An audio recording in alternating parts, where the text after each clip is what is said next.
I am unashamed. What about you? So it was interesting because I told y'all from the road.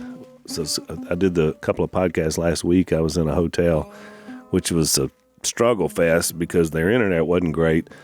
And it's really hard when I'm not here and you don't have good internet because it's a Well, lag. just one podcast. Or I guess it was two. It was two last week. But we have a good staff here that helps fix some of our boo-boos. But I wound up making it. So I had 6 grandkids plus a boyfriend plus my daughters, 2 carloads, all the way to the East Coast. Better you than me. It was a challenge, but I thoroughly enjoyed it and enjoyed our time together. We stayed in a really pretty place there in North Carolina, but I went down to South Carolina. Part of the reason we were doing this whole spring break trip is that I was speaking at a men's thing. So I get there, Jase, and I was surprised because the guy that's running it, Chris, who is a great guy and had a great idea for this men's thing he did, he said, yeah, we had Jase lined up. And I was like, really? And I said, well, I'm glad I get to pinch hit for Jase. I said, well, what happened? He said, well, I guess this has been months ago. So they had talked to Bonnie, well, you were going to do the event, which you probably don't even know about. But then when the production came up with the show, you were like, no, we can't do it because it was obviously y'all were filming. I don't think it ever got to me. Well, maybe not. Yeah. And I don't have any recollection of that. Right. So I was like, well, that's really good. I said, so I texted Jase. I was like, well, I'm pinch hitting for you up here. I didn't know it. Jase didn't know it, which is kind of funny. But we did this event, and you were talking about worship. It was just men. There was no women, but there was a little 3-person praise band, and the guy that was all young, and the guy that was the worship leader. I was like, so are you the worship leader at this church? Because I think we were at a Methodist church. I can't remember. And he was like, no, I'm at the competitors across the street. And I was like, really? And I looked, there's this huge Presbyterian church right literally across the street from this other one. But he was leading worship at their men's event, which I thought was pretty cool. But he was really energetic and good. And it just reminded me, because, I was there to speak and, what they had asked me to speak about. But like everybody else, when, man, we're having great worship and these men are really just singing out and sharing, in worship, I mean, it's inspiring. I mean, it really makes a difference to help you when you're going to share with a group of people. But it was really good. Some great guys there. And I met another Chris, who I know is listening because he listens. He is a hardcore listener of our podcast. And he told me, he said, I was lukewarm at best. And I started listening to Unashamed. He said, and you guys lit a fire under me. And he works for some company that he gets a chance to speak to a lot of people a lot of the time. He said, I'm telling them about Jesus everywhere I go. I said, well, you keep going. But it reminded me of what we're doing and why we're doing it. And so those of you that listen out there, I love the times we get to interact with you and you can tell me those stories because, it helps us to know that, because we just get together and study the Bible is what we're doing, but it helps me to know that it's making a huge impact, both in spiritual growth, discipleship, living unashamed, being bold. I mean, all the things that I hear, on a consistent basis. Yeah, I mean, we're called by God to be vocal in our life and what we say. Right. In Jesus. I mean, and I think those worship moments are one, it's a celebration and it pumps you up, but it also, they're there even when you're not in the church building, when you listen. I think it's a good thing. I mean, it's like, I remember Phil saying one time, it's hard to sin or mess up when you're singing a song to God. That's right. It just doesn't go, that doesn't fit. Right. And it takes a while, I think, for people out of the world to be able to sing, because I'm a terrible singer. But, and I'm in a musical family. I mean, my wife and all my kids, they're in there. I mean, one of the things I treasure now is Mia. She's really talented on the piano. Y'all have heard her. And every night she just plays for hours, and we listen. I'm actually at that moment where I'm like, I'm savoring this because I'm really going to miss this one day. And even from just writing her own songs to playing them, I mean, it's inspiring. It's just good, clean fun. It's God's idea, wasn't ours. So, Jase, I get to use that you had originally, they tried to get you to come as my opening line. I usually, whatever is happening in the moment, I usually turn that into the way I open. And so I got up there and said, well, I just found out, I had no idea that, and neither did Jase, because I texted him that Jase was, they thought he might be the one speaking to you, but now you got me. I said, so all I can say is there's one word that applies to that scenario. Then I paused and I was like, upgrade. And they laughed. It was really funny. So then I told them about the show, what you were doing. I said, I would have been on Jase's new show because we were going to film a scene with the family, and I couldn't do it. So I was actually, instead of being on your show, I was speaking. the last hurrah, we kind of all got together, but you were noticeably absent, so that'll probably start some good rumors online. Oh, it will. And I thought I wanted our audience to know, because I know of the brothers, because they have all these. I'm already the outcast, because it's the Unashamed podcast with Jase and Phil Robertson. I get it all the time. Why is your name on there? I said, well, because I produce the show. It's not my show. I produce the show. Yeah. So it's just a different.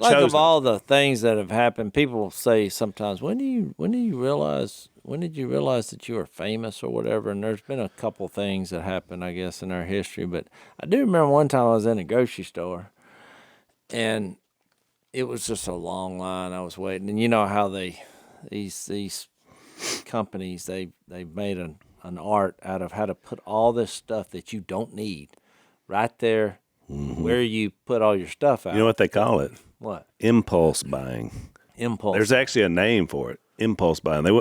You're on your way out. You've already got a buggy full of crap you probably don't need. And they got you trapped. Yeah. Too. And you're waiting there in line. And I told Y'all you. need to have this conversation with your mother. Yeah. So look, I'm standing there. As an intervention.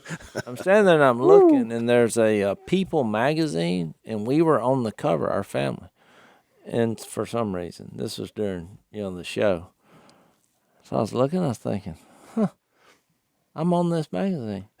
But then I look behind me, and there's a woman, she's looking at the magazine and looking at me. She looks back at the magazine, she looks at me, she looks back, and she shook her head. No. She was trying to make the connection, and I was tempted to say, hey, that's me.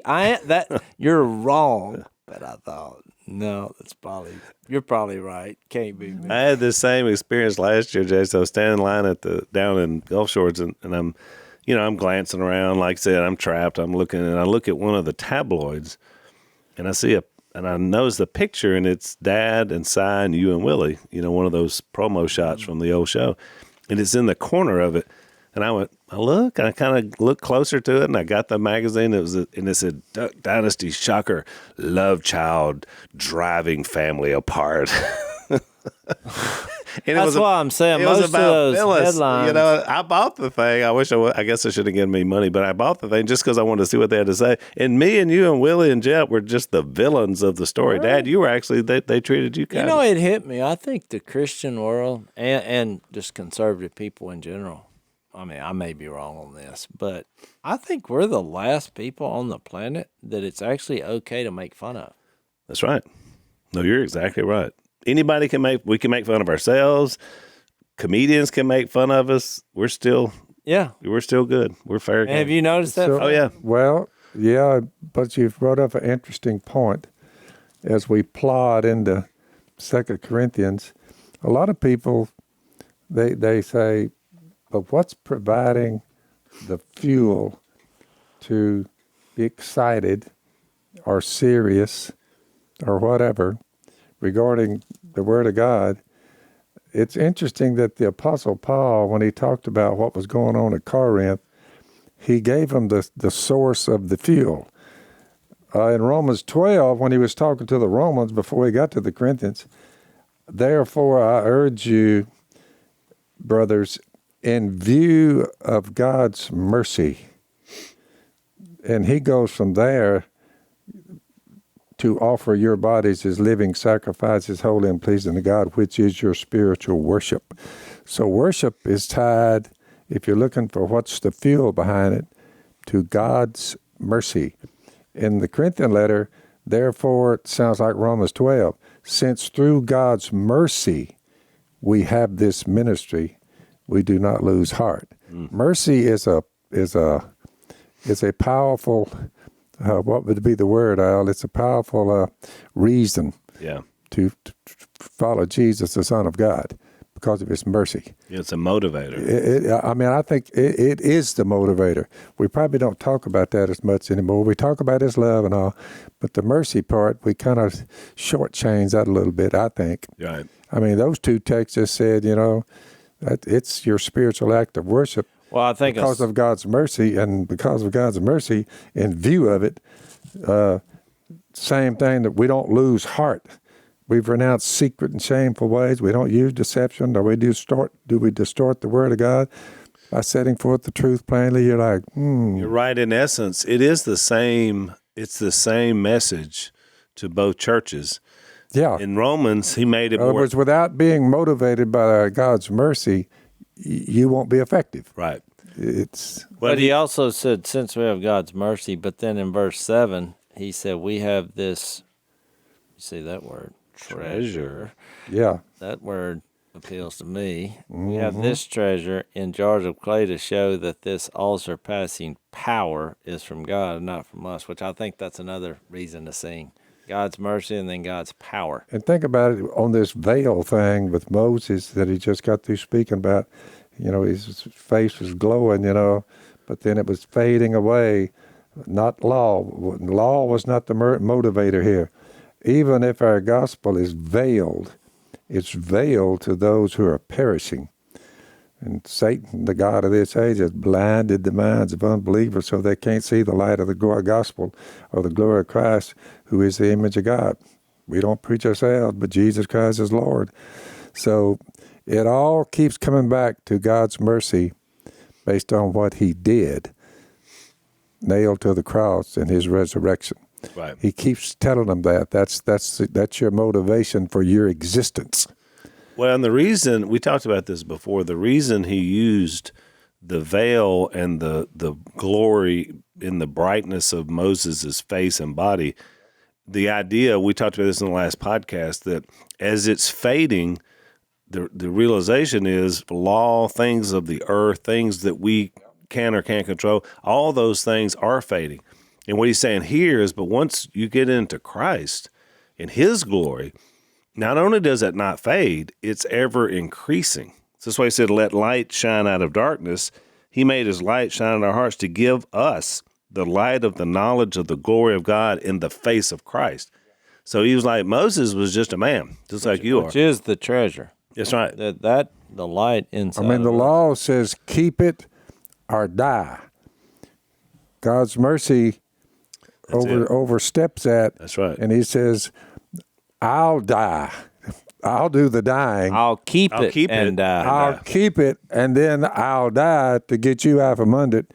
And that's what you call mercy. That's a great point. And I like the way you tied it in from both books, because of both churches, well, I should say, because those are churches that went to. Yep. But look, there was a challenge. He says one thing different in Corinthians than he did in Romans. He said our ministry. So in this case, he's saying we're all in this together. The other one's the individual challenge, but individually, all we are is a group of soldiers, or whatever reference you want to put us in, that now we do this together. And so that's why we talked about worship, and you get the idea that when people are together in that moment, I mean, it does, doesn't it, Jase? It's like it puts a shine on it. I mean, You remember when the Red Sea was parted? What was their response? After they walked through, they got up on that mountain and they sang a song. That's right. Same thing. I mean, because you're declaring victory over what God is doing, and you're just so fired up. You're like, exactly. Hey, the one I'm following, he can move an ocean in two, and I can walk on it. Exactly. Or the naysayers. Hang on, Dad. Let's take a break. Unfortunately, we hear almost every day about another corporation going woke. Lately, it's been Disney, but it's always somebody that has all this propaganda, this leftist stuff that's been going on around the country. One of our sponsors is really trying to battle that by just being a Christian conservative company.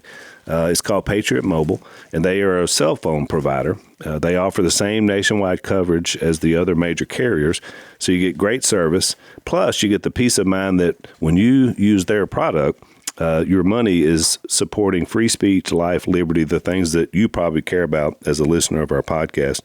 So I want you to check these guys out. They share your values. They have some great veteran first responder deals. So definitely go and take a look at them. PatriotMobile.com/Phil. Or you can call them at 972-PATRIOT.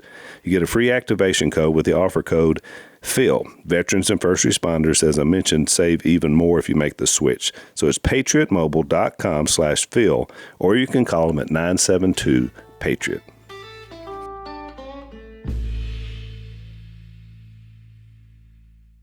For the naysayers through the years, the ones that have that anger came forth from them, as I shared Jesus with them, they being sinners and they going 6 foot hole in a hole in the ground, and I'm studying with them and they get riled up and they start accusations start flying and they get mad. To those, I learned a valuable lesson. I would just say, just think about it. Just think about it. Right. Well, before I would try to out-argue them when I was younger. Right. But then I learned a lesson. I said, no, it's not about that. Right. It's about the gospel that is veiled to those who are perishing. We have to be patient. I will say the ones I just said, just think about it. Some have come back years later and told me, remember when we just talked about this before? Yep. He says, well, you told me just to think about it. He said, I have. Or she'll say, I have thought about it. Yeah. You were right. I'm giving my life to the Lord because of his mercy. Yeah. But it's a hard sell, but you don't want to get them, be mean to them like they're cursing you or whatever. I'm just say, calm down here. Just think about it. Well, and that's why you think about that. Jase made the point that he described it as a jar of clay, which you could take that a lot of different ways. I'm sure there were cultural, moments, how they viewed that. But I just think of the word fragile. When I think of a jar of clay, it's fragile, it's imperfect, a lot of times cracked, piece of it broken off. But the idea is that's us because we can't, in and of ourselves. By the way, while you're there, what is the veil, Jase? Although our gospel is veiled, it's veiled to those who are perishing. I would say, what's the veil? based on the gospel is the story of Jesus. I know, coming flesh, dying, being buried, raised. You say, how could that be? Where's the veil there so they can't see it? I think in verse 16, my answer would be in 15 and 16. Even to this day, when Moses is read, a veil covers their hearts. Yep. But whenever anyone turns to the Lord, the veil is taken away. So two things. Hard heart means not open-minded, Yep. not looking, not searching. Yep. And then when they turn to the Lord. So if your heart is after or open to anything besides the Lord, a veil comes in. So you justify whatever you're pursuing on the earth. Everybody's pursuing something, even if it's nothing is something. If you're sitting on a couch eating Cheetos every day, you're pursuing sitting on a couch eating Cheetos every day. I mean, that is your pursuit. So that's what I think. I mean, when you're distracted, and I think that's why it's hard for people who have some knowledge of the Lord. They're in actually a harder place to reach than people who just have no idea, because they think, oh, I heard that. Yeah, and I'm not interested. Well, then when you try to share with them, they're like, yeah, but it's not real to them. No, and I think you're onto it, and I think that veil works at two different times in a person's life, potentially. The first one, we talk about, remember Romans 7, where Paul's describing, he said, once I was alive apart from law, he said, but then the commandment sprung to life, and then all of a sudden he knew something different. I was describing it recently. When you're a kid, you have an innocence about you, and so what kids do, and I did it. I watch my grandkids do it now. They just make up stuff. They think they're a superhero. They're this. They're that. Because when you're not having to face the realities of the world, you're living in your own little make believe place. As you're growing up, and there's an innocence with that. And then one day, all of a sudden, it's not that way anymore.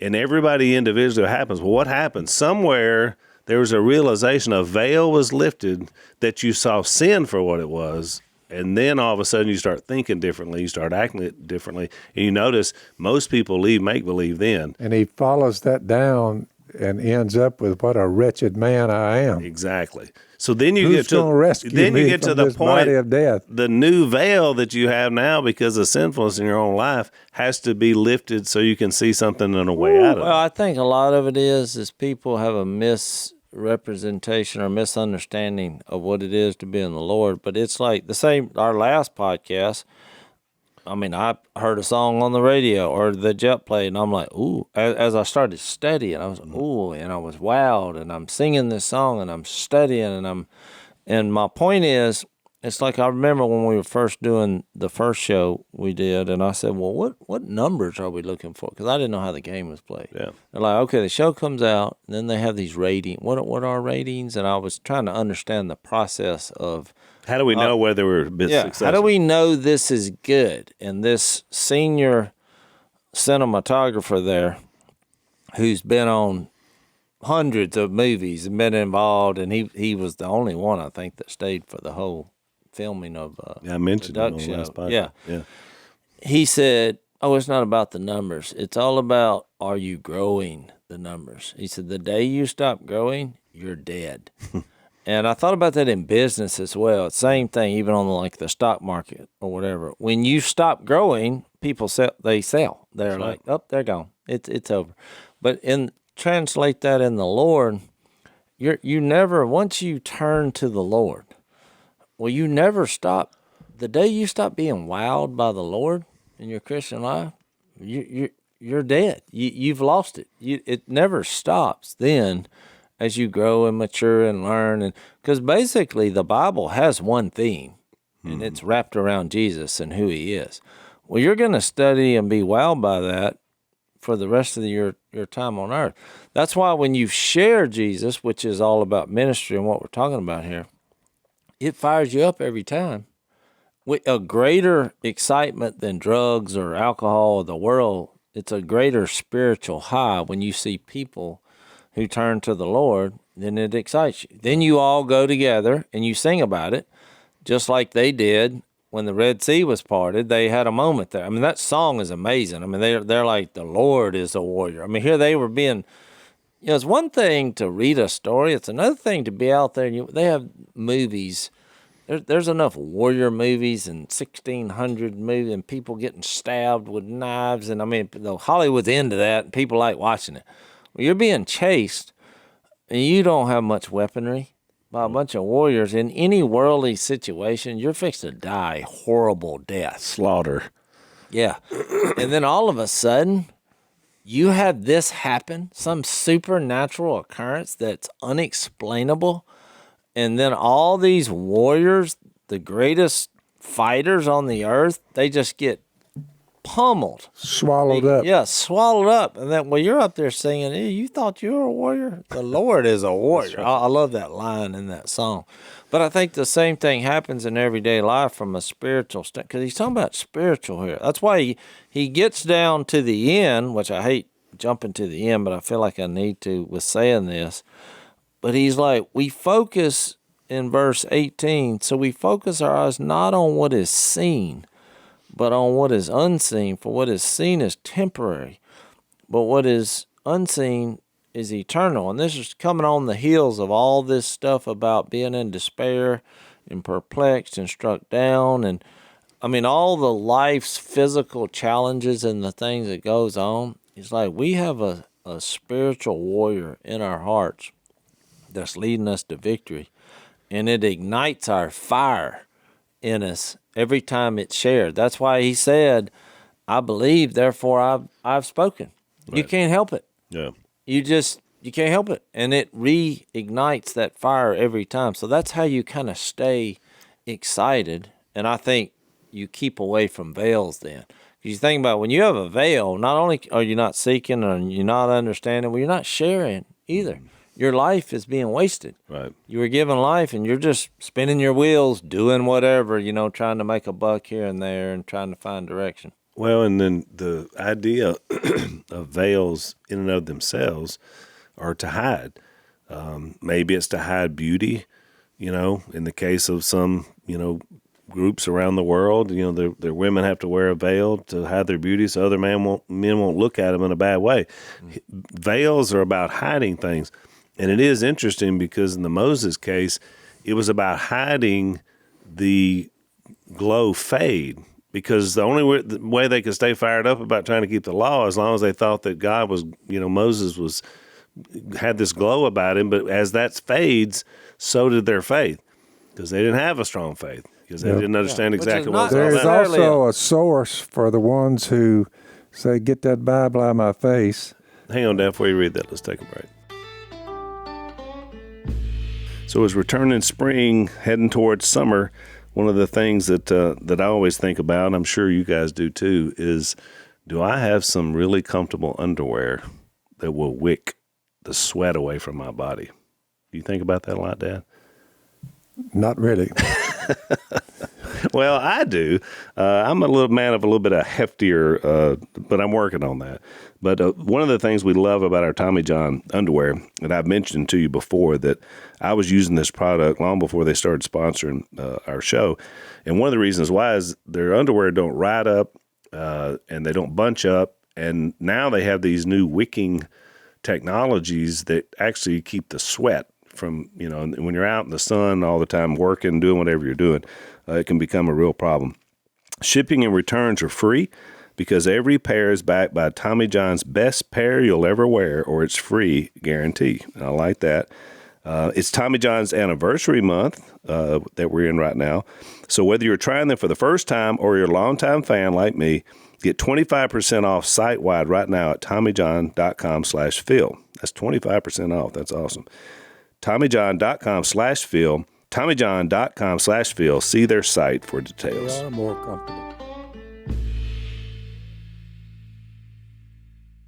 And the veil that's there, he does give the unbelievers, he gives them their source. The God of this age, even if our gospel's veiled, it's veiled to those who are perishing. The God of this age, every time you see that comment, that's the evil one, has blinded the minds of unbelievers so that they cannot see the light of the gospel of the glory of Christ, who is the image of God. You tell people about him, you say, what's all this vitriol? And the ones that get all, get that Bible out of my britches, and the ones that are in that camp. It's a mighty throng of them, Al.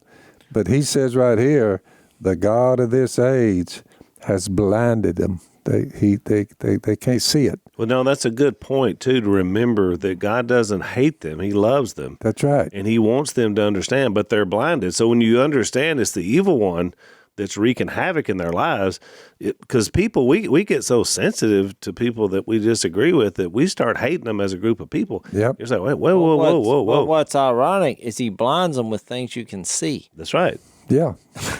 I mean, just think about it. It's like almost a mind-bending riddle. Yeah. Everything you can see, that's blinding you from what you can't see, which is the source of not only the creation, but what can transform your inner being in a powerful supernatural way. You're right. And everything becomes about the visual. It's like Jason, we were in D.C. and we were watching the nasty women getting ready to march, and they had hats on their heads that looked like a woman's vagina. The hat. Yeah. We were caught up in that parade. I was trying to get me a cup of coffee. And I was like, what are all these thousands of people around here? I was trying to cross the street. And finally I just said, I'm going to have to part these people. And I looked up and I was in the you were part of the women's march parade. Somebody recognized me and then they started hurling insults at me, But you saw the hats, didn't you? Some of the, yeah. There were way more nastier things than that. Oh, and some of the signs. It was, but if somebody would have taken a picture for one moment, I was actually in that movement as I crossed the street to get me trying to get a cup of coffee and get out of the movement. But my point is, you're right. It's always about the visual, the word of insult. And so you look back at that little thing Jase just referenced in verse 8. There's always something better, though. We are hard pressed on every side, That's bad, but not crushed. We're perplexed, but not in despair. So he always gives you that it could be worse. Persecuted, but not abandoned. Struck down, but not destroyed. I just like the way Paul's like, look, there's a lot of bad things that happen, but there's always a silver line. There's always a way if you can see the unseen, I guess is the best way to put it. Yeah, I remember some comedian, which he could never say this now, but years ago he was talking about, because there was this big debate about, women not making as much as men, and which, look, I'm for it. Does if they should be getting paid as much if you're doing the same job. But he was a comedian, and this is before everyone was so sensitive that you can't even joke about it. Yeah. But he was like, my whole problem with that is, he's like, we'll start paying you the same when we stop handing off all the women and kids in any kind of kidnap or war situation. He's like, what about me?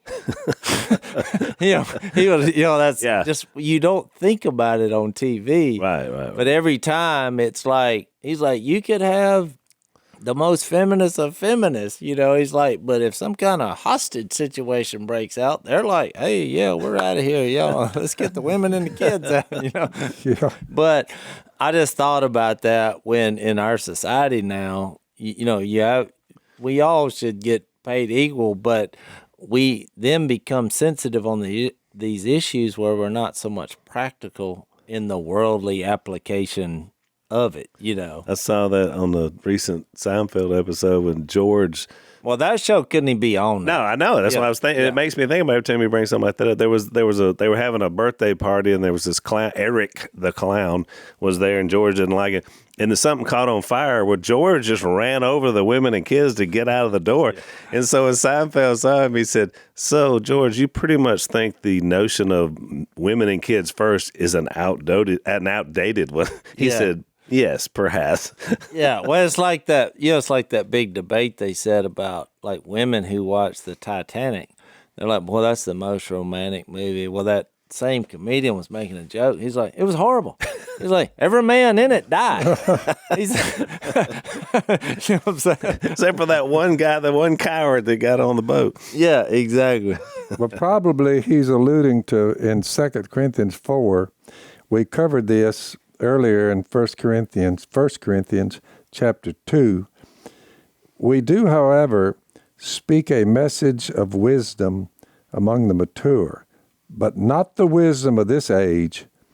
Well, we're still in that same age that the Romans were in, but not the wisdom of this age, or of the rulers of this age, who are coming to nothing. No Jesus here, no message of hope, no mercy. No, we speak of God's secret wisdom, a wisdom that has been hidden and that God destined for our glory before time began. This thing is coming out of before the time even began in the creation. None of the rulers of this age understood it, for if they had, they would not have crucified the Lord of glory. No eye has seen, no ear has heard, no mind has conceived what God has prepared for those who love him. And he goes, when he gets to 2 Corinthians 4, he sort of brings up that same school of thought, Al, about our message being veiled, not understood, the wisdom of this age. It's just, they're like, what? I mean, they look at you when you say, let me tell you about Jesus of Nazareth, the one we're all counting time by. Yeah. 2022 years ago, God became flesh. Well, you start showing them. But I will have to admit, there have been many that are just shaking their heads like just nonsense. I think it's because of what we're saying. He also said we regard no one from a worldly point of view. He says that in chapter 5. Because you're focusing on what is unseen.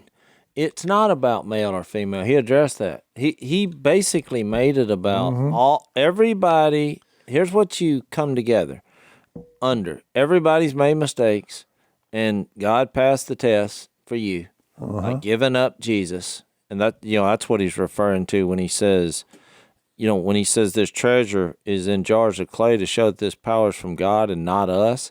We're hard pressed on every side, but not crushed, perplexed, but not in despair, persecuted, but not abandoned, struck down, but not destroyed. Because that's all what you can see on the physical side. Yep. But inwardly, he says, we always carry around in our body the death of Jesus so that the life of Jesus may be also revealed in our body. For we are alive, we who are alive are always being given over to death for Jesus' sake so that his life may be revealed in our mortal body. So then death is at work in us, but life is at work in you. He made the point. Let's take a break.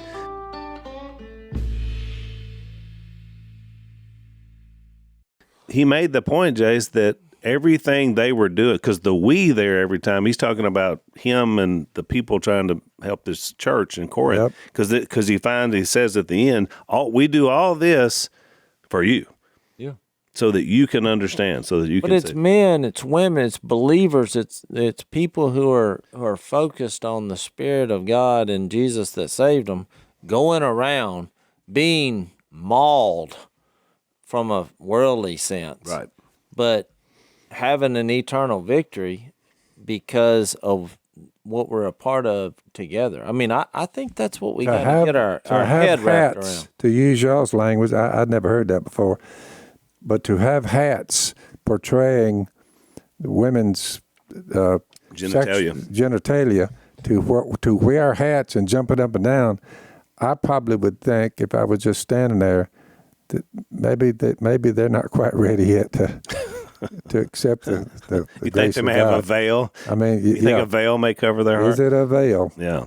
The wisdom of this world, and it comes down to that. You're like, well, that was my point. I just looked at it kind of like, man, we need to be speaking Jesus a lot more into our culture, because I thought the same thing, Dad. Because it was so ridiculous in and of its own nature that it was almost comical. But they were dead serious. But I'm saying, from my point of view, I was like, the genitalia hats, why? And yet they don't really have a reason why either. But that's what happens when the evil one is in charge of your heart. I mean, you come up with some crazy stuff. Nonsense makes perfect sense. It does to them. If you don't know how you got here or why, I mean, you get into all kinds of things out there. Right. I mean, so that's why I'm saying, when you put things that are visible, you remember the verse in Romans 1 where he said they believed the lie instead of truth, for they worshiped and served created things rather than the Creator. Mm-hmm. I mean, that's the foundation backdrop for a veil. Yep. Lie over truth, created things versus the Creator. And constantly trying to build yourself up as the God of your own world, whatever you're doing, to become like the evil one. Exactly. So let's read that section in verse starting at 13 there, since we're there, because he comes back from that idea that all this is being done for you, which, by the way, Jase, to your point about the end of it, at the end of chapter 5, he's going to invite everybody that he's speaking to into this ministry. He says, by the way, we're doing all this for you, but the whole purpose is for you to be doing this yourself. Therefore, he makes everyone a minister of reconciliation. That's kind of what this whole section's about. He said in verse 13, it is written, I believed, therefore I have spoken. With that, and that's from Psalm 116. Yeah, 116, which is an ironic quote, because when you read the Psalm, his next verse, the next verse of Psalm, he says, I believe, therefore I said, I am greatly afflicted. And in my dismay I said, all men are liars. That's right. How can I repay the Lord for all his goodness to me? But really, that's why I brought that up about the truth.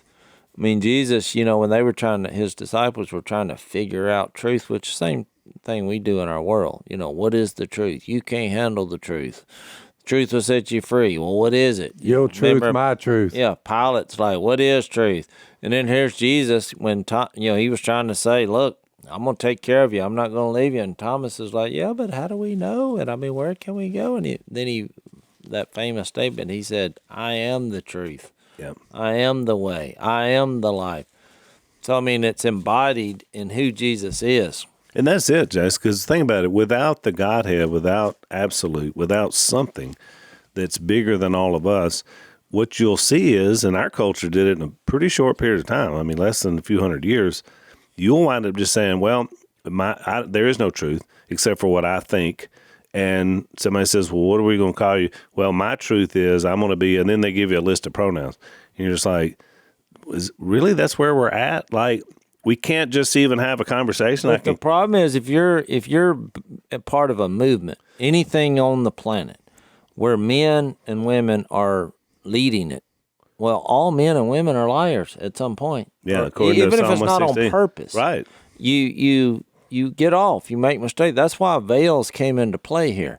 The veil is whatever lie it is that you think you're putting your faith and trust in somebody outside of Jesus. There's only one person that's ever been on the planet who everything he said was absolute truth. Yep. And that's why it makes the ordinary man seem smart, because people who put their faith and trust in Jesus, the reason they can share, they may lie to you in moments of weakness, but they know someone and can lead you to someone who won't. So if everything he said is true and you base your life after it, all of a sudden the reason for being here becomes a lot more clear. Right. You're trying to get them to do what Paul told the Colossians. We've heard of your faith that you mentioned, Jase, in Christ Jesus, and of the love you have for all the saints. The faith and love that spring from the hope that's stored up for you in heaven, and that you've already heard about in the word of truth. And he tells you what the word of truth is, the gospel, Jesus dying for you, being buried, and raised from the dead, that has come to you all over the world. This gospel is producing fruit and growing, just as it has been doing among you since the day you heard it and understood God's grace in all its truth. That's 1, 2, that's 3 verses that mention the truth. It identifies it. There's 3 in a row, just like this. Well, as a person. And if that's got a veil over it, you're like, good night. You'll know the truth. The truth sets you free. They're like, free from what? Well, that's why it takes. But it takes the pressure. It takes the pressure off you having to be some kind of intellectual, because you see this in a lot of religions where they're trying to have higher learning or have a deeper faith through more instruction and grasp a greater deep knowledge and truth. And he's like, well, how about hang out with this guy and he'll teach you everything you need to know. Well, that to me takes the pressure off, because I was never a good student. So is he a theologian? And you say, no. No, he's not a theologian. Jesus actually operated in a very simple way. Well, don't you think? Let's take a break.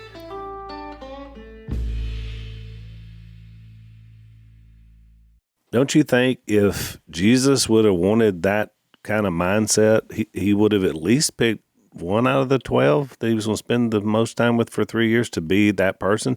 Wouldn't there have been he did study with Nicodemus, who wound up having a believing heart. The intelligentsia part, that's in 4 over there, and then the rest of them, no. He didn't go that route. No. And so I think the reason why is because most of the earth is covered by very common people. Yep. who aren't educated. I mean, we're talking about the earth now. They're not mental giants. Yeah. We're not talking about one country. We're talking about the whole earth. Yep. I mean, I've been to some places, I'm going to tell you right now, forget about education. I mean, they're literally living it day by day. Yep. Enough to get us through till tomorrow. And that's most of the earth. I mean, there's way more folks like that than there are, high education, billions. Philosophers. Well, that's why I said the veil sometimes is people can't get past what they think, if there is a God, what his people should look like. You remember in Luke 7 when Jesus was talking about John the Baptist, there's a couple little statements in here that I wanted to read. And, and this is where the statement came in 28 where he said, I tell you, among those born of women, there's no one greater than John. I mean, here's a guy who doesn't look like he knows how to spell camel. I mean, he's living in the wilderness out here, wearing animal skins and eating bee honey. It says, but he who is in the least in the kingdom of God is greater than he. And then there's a little parenthetical here that I think really exposes some truth. It says, all the people, even the tax collectors, This is verse 29 of 7 of Luke. When they heard Jesus' word, acknowledge that God's way was right, because they had been baptized by John. But the Pharisees and experts, well, these are the smart people. In the law, I mean, if you're an expert in the law, it's hard to be an expert in the law, because it's hard for me to get through the whole book of Leviticus without literally falling asleep. I mean, it's just heavy. It's deep. I don't know. I don't understand. It's ended more yearly Bible reading programs than any book. But the Pharisees, experts in the law, here's the phrase I was after, rejected God's purpose for themselves because they had not been baptized by John. So, I mean, that was their veil, was they couldn't get past the idea of some guy hollering out in the wilderness, the equivalent to what we would call a street preacher, I guess. They live by the rules, and someone is telling them there are no rules. Because they couldn't recognize the person Correct. as the truth, is my point. I mean, It's they the same wanted to problem have they had with Jesus. I mean, ultimately. same one. They're like, well, let's have a debate about it. Of course, he starts talking in parables. They're like, what did you make that up? He's like, yep. But I mean, just, you know what? I made everything up.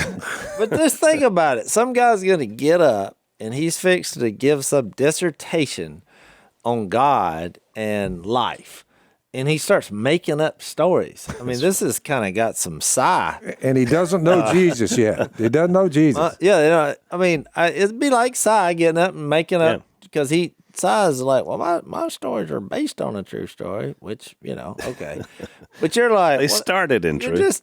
Now, look, you may laugh at Cy's stories and you might find them highly entertaining, but you're never walking away thinking there was anything intellectual in them that actually might help you in any way. And I think by Jesus making up earthly stories with the heavenly truth, heavenly meanings behind them, people who think they're smart, they just can get past it. There's a veil there. They thought, no way, I'm out. And they wouldn't even give it a chance. That's why I said the biggest veil, I think, is not being open-minded. I mean, that's something I've made a commitment, because I told you that poll before that I read somewhere where I think it was 85% of the people come to Christ do that by age 14.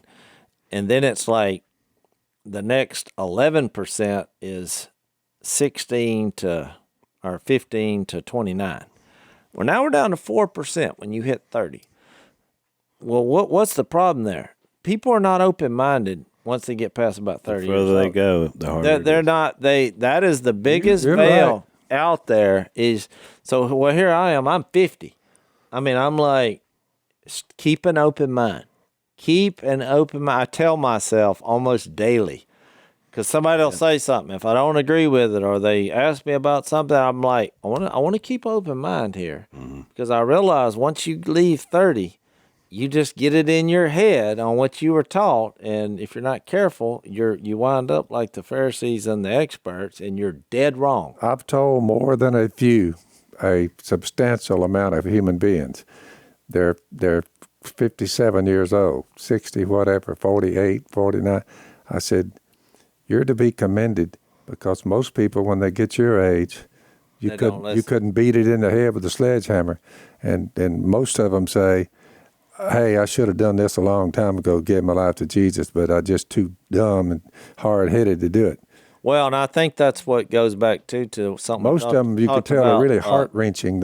It's once you get 45 or 50, it's this tough. goes back to our last podcast, and I think 2 Corinthians says it here when he says, though outwardly we are wasting away, which goes back to that second law of thermodynamics. Everything's falling apart.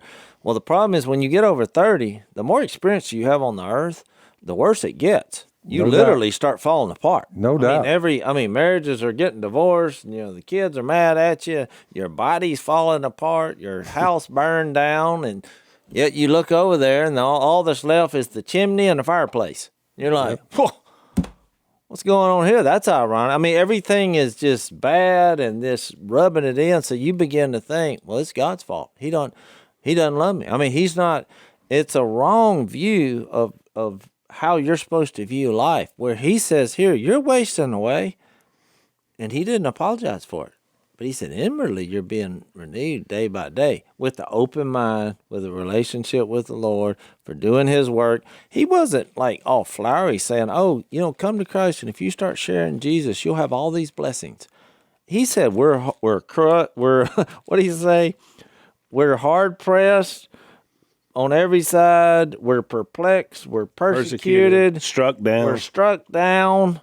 I mean, this is not something that doesn't sound like a gravy train. I mean, it's falling apart, and we're in Christ, and everything's falling apart around us. And I think that's the difference in perspective. You realize that we got a purpose here. We're not going to be here long. And look, not a lot of things are going to go well. It's just not going to happen.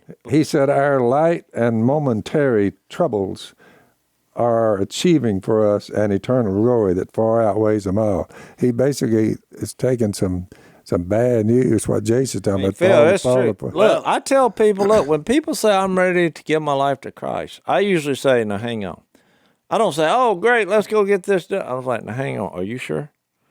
Because there's going to be some light and momentary troubles. You're going to be persecuted. You may be struck down. Things may not go your way. It's way harder to try to do what's right in this world. When you share Jesus, it may take a while. You may literally have to find the rock in the wilderness during your life in Christ. I mean, this is going to be rough. That's exactly what he described here. And remember, he does it all from a personal experience. He said, all this happened to us so that we could present this to you. I think so. That's what we're called to. I think people misunderstand, and they say, well, how come bad things are still happening to me after I came to Jesus? Where does it say bad things are going to stop? That's what my point is. Exactly. You say, man, look. Remember, Christianity. Well, somebody said one time, people go out into the world and people don't come to Christ because of the fear of missing out, what's out there in the world. But they don't come to Jesus because of the reality of what that means. That's right. You're in. And it's like, oh, boy. Because Christianity is never about getting, it's about giving. Yep. Yeah. That's the process of it. All right, so we're out of time. On our Unashamed, I've got a 4-word qualifier that everybody should have in their vocabulary. So I'll tell you what that is. 4-word qualifier. A 4-word qualifier. 4-word qualifier. I never heard that particular language. So I will. That's a fancy way of saying a bumper sticker. There you go. Yeah, I will explain it in overtime. Bumper sticker coming. Thanks for listening to the Unashamed podcast. Help us out by rating us on iTunes. And don't miss an episode by subscribing on YouTube, and be sure to click that little bell to get notified about new episodes. And for even more content that you won't get anywhere else, subscribe to Blaze TV at blazetv.com/unashamed.